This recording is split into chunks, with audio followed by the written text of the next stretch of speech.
Chamlabi, Nanggi, Mityengduna, Nunggumna, Kala thamoy hase, Pauraga, thamoy mabunang na, Nung sipaw hanle.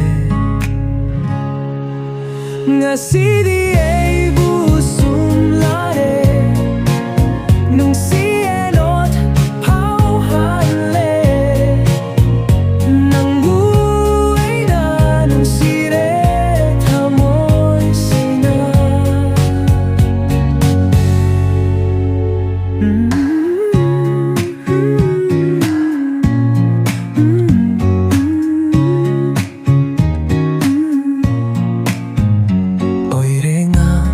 Sidi nang seegi asu haraw ba leitre nang naegi lepi base lepiu adun thamoy hongdana leklage nanggi oina chaura ba chingjao amagun pawan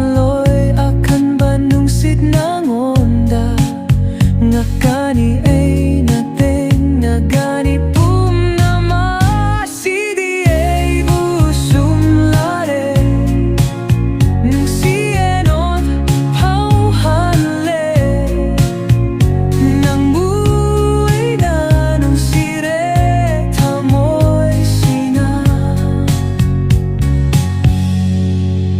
Nga sidi ay busum lare nung